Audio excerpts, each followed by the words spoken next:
O sea, ni las ejecuciones fiscales, los viejos juicios de premio, a veces los gana el Estado. Porque hay excepciones que pueden comprobarse ictu oculi, o sea, a simple vista.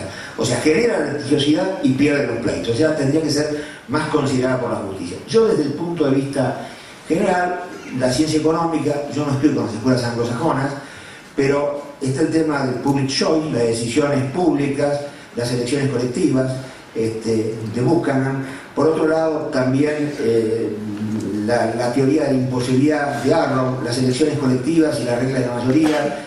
Un autor sueco lo lleva a la regla de la unanimidad. El tema de las mayorías cíclicas o secuenciales en función de conjunción de intereses, con lo cual a veces sacrifican dentro del sector en las negociaciones, que no es negociación gobernante. Pero es cierto que no solamente en las repúblicas, con la tripartición de poder, aún en las monarquías, los poderes financieros están en el poder legislativo. O sea, quien decide es la legislatura. Los representantes del pueblo, pues la mayor expresión de la voluntad general, son los que van a decidir nuestro presupuesto. Hemos avanzado en el sentido de que en muchas jurisdicciones locales podemos elaborar el proyecto, ni siquiera el anteproyecto, el proyecto de presupuesto, y además tenemos la ejecución. Pero ¿de qué nos sirve la ejecución si tenemos que administrar la pobreza porque el presupuesto es insuficiente? O sea, si nos dan la administración de la abundancia, estará muy bien. Ahora, los presupuestos tienen que ser suficientes, no solamente para atender las mayores urgencias, y esto viene para la discusión que tiene que dar la FAM, UFEJUS.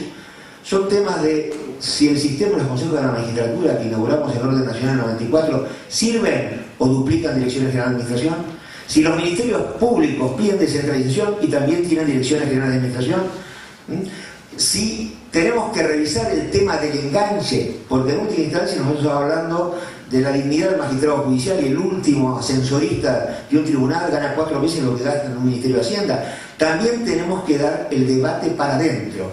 Y además tenemos que tener buenos comunicadores de lo que hacemos bien. O sea, desde el punto de vista de la comunicación, la justicia tiene que remozar su imagen, demostrar que hace muchas cosas bien, y en última instancia tratar al electorado, y en última instancia, porque somos el único poder no representativo, o sea, somos contrademocráticos, no quiere decir antidemocrático, contrademocrático en la forma de elección. Los poderes políticos en la Argentina, el pueblo no gobierna, no delibera ni gobierna sino por sus representantes, artículo 22, llegar a los representantes para que tengan una mayor consideración de la justicia, a través de propuestas inteligentes que no hacen solamente a la administración de justicia, sino a profundas reformas procesales y de prevención del litigio. Prevención del litigio que a veces provoca el mismo Estado, genera litigiosidad. Además genera litigiosidad con una ley que hay que descriptarla. Directamente no sé quién la redacta, parece que están redactadas en sánscrito, o sea, la litigiosidad está provocada por el propio Estado. Y con algunas propuestas procesales, yo simplemente en este momento se me ocurren dos, que las he escuchado desde hace mucho tiempo. La Argentina es un país federal, tenemos 24 registros de propiedad inmueble, los embargos se traban en cada uno de estos registros, 24, a su vez las interdicciones personales de acuerdo a la ley 17.801, Nacional Registrada Inmobiliaria, pero podría haber hoy un registro nacional de deudores por sentencia firme. O sea, esto garantizaría un mejor cumplimiento de los contratos, porque alguien no contrataría con quien va a incumplir, y mejoraríamos estos índices de apreciación desde el punto de vista de los organismos financieros internacionales. En algunos países se ha avanzado con lo que algunos burdamente denominan la ley patada. O sea, si yo voy a pedir un desalojo, pido una anotación de litis, estoy sometido a fuertes multas procesales, si está vigente la locación, invoco falta de pago, se me castiga con sanciones severísimas y tengo la ejecución antes del proceso, si no pierdo la casa. Pero en definitiva, esto asegura también desde el punto de vista del mercado locativo y baja el precio de la locación. O sea, tenemos que ser imaginativos para formular propuestas en ese sentido. El doctor Rosano me decía, estamos conversando hace unos minutos, no quiero abundar los buenos datos del presupuesto de la Ciudad de Buenos Aires, cuánto gastamos en justicia, la relación de los gastos por juez. He traído estos datos, pero ha sido más motivador el planteo que ahí me han formulado. En el orden nacional, la posibilidad o la necesidad en la mayoría de los procesos, salvo que el Estado sea parte o en las causas penales, de tener previamente una audiencia de mediación, resuelve un alto número de procesos. Otros se resuelven en la audiencia con presencia del juez para probar la prueba conducente en la cual el juez, sin prejuzgar, puede hacer propuesta de avenimiento. Quizás, en definitiva, no es el amor entre las partes que han llegado a la contienda, sino es el espanto a la justicia, parafraseando un poco a Borges, de tener que esperar 10 años, luego de 10 años, cuando tiene una sentencia, le informa la abogado, tener una sentencia favorable, han tenido no acceso a la justicia, sino han tenido acceso a la historia.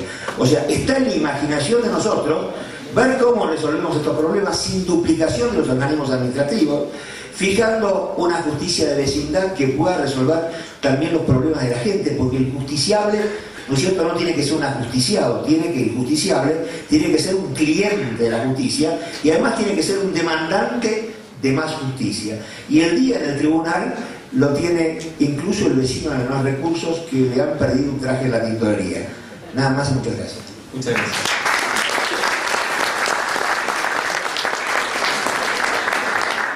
Gracias. Seguimos entonces con el señor Pablo Federico Verani, ministro de Hacienda, Obras y Servicios Públicos de la provincia de Río Negro.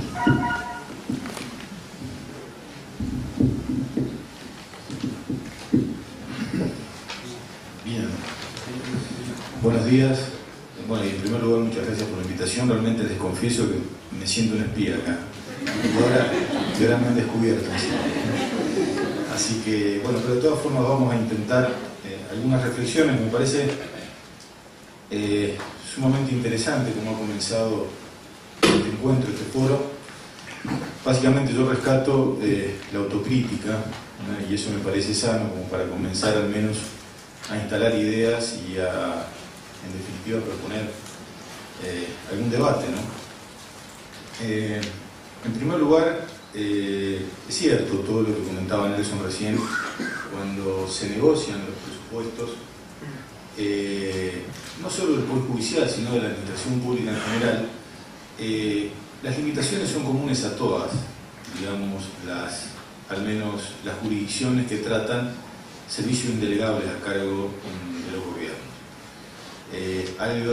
La discusión sobre techos financieros, techos presupuestarios que mantenemos con la jurisdicción de salud o educación, para darle algunos ejemplos, son casi del mismo tenor que mantenemos con los poderes. Pero luego nos vamos a referir a eso cuando observemos por qué lo hacemos, porque en definitiva los gobiernos subnacionales tenemos muchas limitaciones a la hora de formular nuestros presupuestos. Y básicamente una de las limitaciones más importantes tiene que ver con la relación financiera que hoy se ha estructurado entre la nación y la provincia, que inclusive un representante del Poder Judicial de mi provincia hizo mención al comienzo. Pero esto lo vamos a dejar para, digamos, conocer un poco los números cuando entremos en estas conclusiones. Yo creo que la autocrítica ha sido sana, pero he escuchado mucha queja. Queja, pero sin en definitiva la salida de ese laberinto en el que estamos todos, porque yo formo parte de un gobierno. Si bien soy ministro del Ejecutivo, tengo responsabilidades de funcionario de un gobierno, y un gobierno lo conformamos los tres poderes. Es decir, el Poder Legislativo, el Poder Judicial y el Poder Ejecutivo. Las responsabilidades creo que son, en alguna medida, comunes a quienes ejercemos altas responsabilidades. En este sentido, creo que la discusión acerca de la asignación presupuestaria del Poder Judicial debería superar algunos escalones.